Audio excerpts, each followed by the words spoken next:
नमस्कार. मी भाग्यश्री पाटील. मार्केट आणि मी हा सोप्या मराठीतून शेअर मार्केट समजावून सांगण्याचा माझा एक उपक्रम आहे.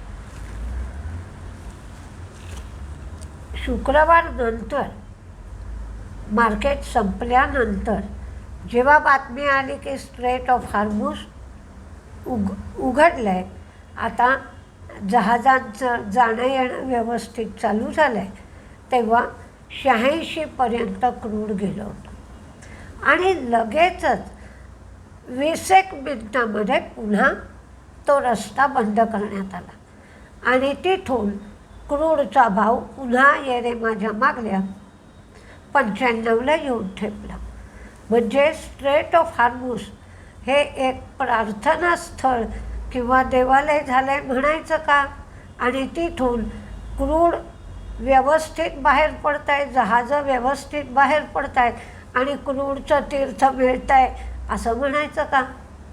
आणि त्याच्यावर तर सगळ्या देशांची मार्केट्स सध्या अवलंबून आहेत. कारण एनर्जीवर तर सगळं चालतं. एनर्जीवर आपलं शरीर चालतं, तसं एनर्जीवर सगळे बिझनेसेस, सगळे व्यवहार चालतात. आणि त्यामुळे रोज आपण या क्रूडची सध्या काळजी करतो आहोत, काय होईल काय होईल म्हणून. इराण म्हणत आहे की आम्ही इस्लामाबादला दुसऱ्या राऊंडची वार्ता किंवा बातचीत करण्यासाठी जाणार नाही. अमेरिकेने तर त्यांची 3 माणसं वार्ता करण्यासाठी पाठवली आहेत अशी एक बातमी येते. काय खरं आणि काय खोटं याच्यात काहीच समजत नाही. म्हणजे इस्लामाबादला इराण वार्ता करायला तयार नाही. अमेरिका तर म्हणत आहे आम्ही जहाजं पाठवली आहेत. अमेरिकेने इराणचं एक जहाज होतं ताऊस्का, हे जहाज ताब्यात घेतलं आहे.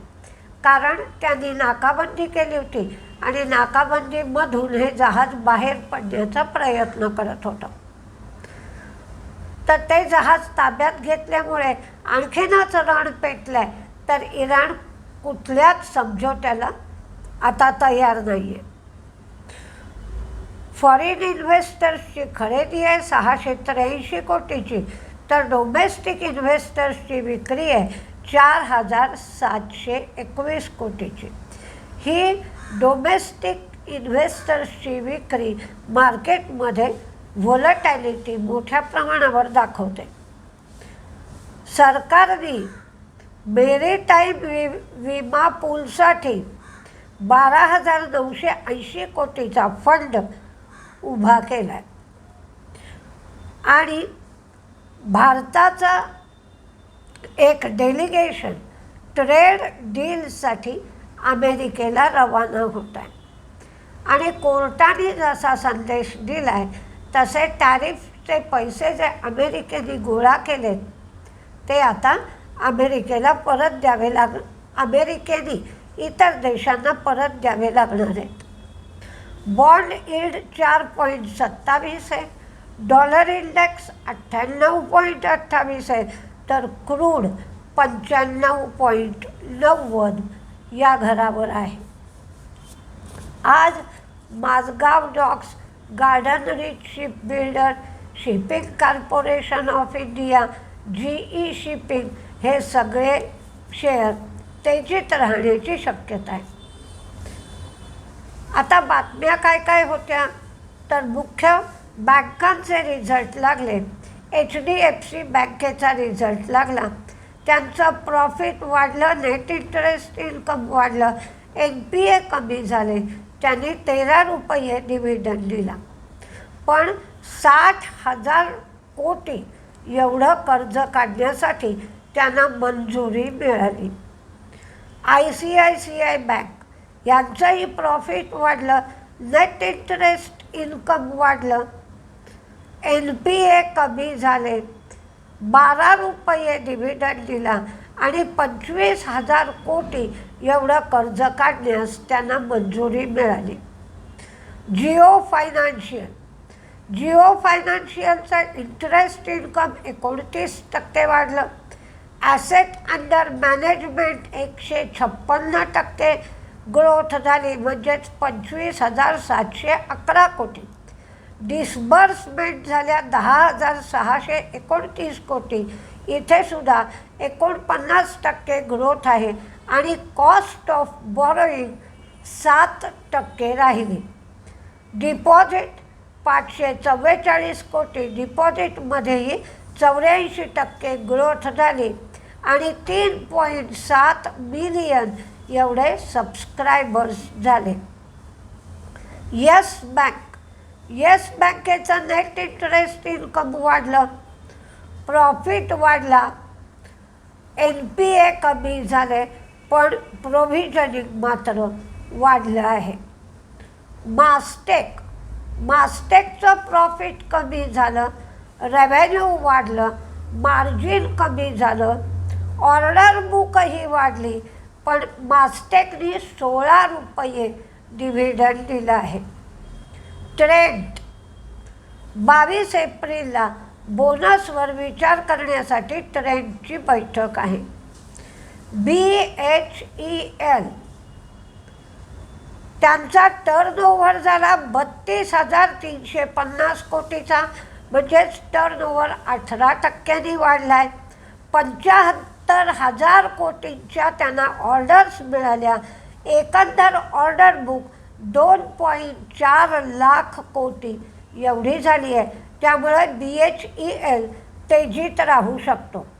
सिप्ला US FDAनी गोवा प्लांटची तपासणी केली होती.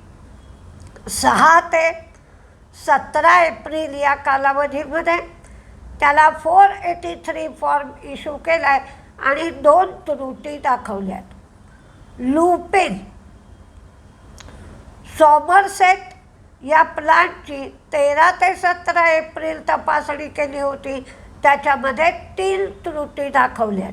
त्यामुळे सिप्ला, लुपिन दोन्हीही मंदीत राहील. हुंडाई 1.5 वर्षाचा लॉक इन पिरियड आज संपतोय, त्यामुळे हुंडाईमध्ये मंदी राहण्याची शक्यता आहे. अमृतांजन पर्सनल केअरमध्ये त्यांनी पदार्पण केलं आहे आणि नवीन रेझर कॅटेगरी त्यांनी सुरू केली आहे. श्याम मेटॅलिक्स EDनी 152 कोटीची त्यांची गुंतवणूक अटॅच केली आहे. मॅरिको 5 मेला रिझल्ट आणि डिव्हिडंडवर घोषणा मॅरिको करेल. PC ज्वेलर त्यांनी 10% कर्ज कमी केलं आहे. अरविंदो फार्माच्या औषधाला परवानगी मिळाली आहे, त्यामुळे अरविंदो फार्मा तेजीत राहू शकेल, म्हणजे औषधाला आणि औषधाच्या मार्केटिंगला. UltraTech cement 8.7 metric ton per annum नवीन कपॅसिटी उत्तर प्रदेश, झारखंड, आंध्र या प्लांटद्वारे त्यांनी सुरू केली आहे, ॲड केली आहे. रिलायन्स 24 एप्रिलला त्यांचे रिझल्ट घोषित करणार आहे. ड्रेजिंगनी IOC बरोबर 2,157 कोटीची फ्युएल सप्लाय करण्यासाठी MOU साईन केला आहे. लेमन ट्री 90 रूम गुजरातमध्ये गरुडेश्वर येथे 90 रूमसाठी त्यांनी करार केला आहे. भारताचं एक डेलिगेशन ट्रेड डीलसाठी अमेरिकेमध्ये रवाना झाला आहे आणि प्राईम मिनिस्टरनी 83,977 कोटी रुपये मंजूर केलेत. भारती एअरटेलनी मात्र 74 दिवसाचा प्लॅन बंद केला आहे आणि 84 दिवसाचा जो प्लॅन होता त्या प्लॅनचा भाडं म्हणूया आपण वाढवलं आहे, ते 849 रुपयावरनं 899 रुपये केलं आहे. त्यामुळे भारती एअरटेलचा शेअर तेजीत राहू शकतो. आता कोणते शेअर तेजीत राहतील आणि कोणते मंदीत राहतील हे पाहूया. आधी तेजीतले पहा.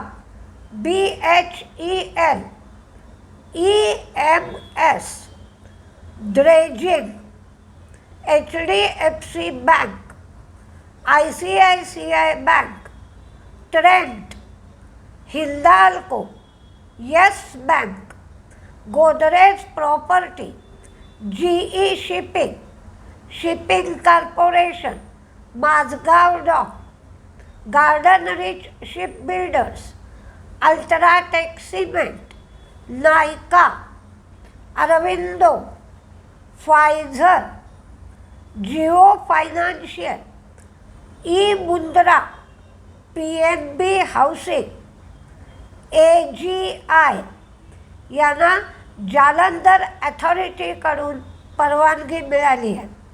Apollo hospital, Hardwyn, HARDWYN, Oil India, ONGC आणि HPCL. EMS हा शेअर सांगितला. EMSला उत्तर प्रदेश जल निगम कडून 209 कोटीची ऑर्डर मिळाली आहे. तर मंदीमध्ये एशियन पेंट, लुपिन, सिप्ला, मास्टेकचे ROE आणि ROC दोन्हीही कमी झालेत म्हणून Concord bio, Manappuram, Hindustan zinc, Larsen and Toubro, BPCL आणि मुथूट फायनान्स हे सगळे मंदीत असलेले शेअर दिले. पुन्हा एकदा मंदीतले शेअर बघा. Asian paint, Lupin, Cipla, Mastek, Concord bio, Manappuram, Hindustan zinc, Larsen Toubro, BPCL आणि मुथूट फायनान्स. पण मार्केटमध्ये व्होलॅटिलिटी खूप राहील. जपून ट्रेड करा. आपल्याला एक लो पॉईंट मिळाला आहे जो 22,182चा होता. तिथपासून आपण पुष्कळ वर आलो आहे. आता मार्केट आधी स्थिरावायला पाहिजे, कन्सॉलिडेशन व्हायला पाहिजे.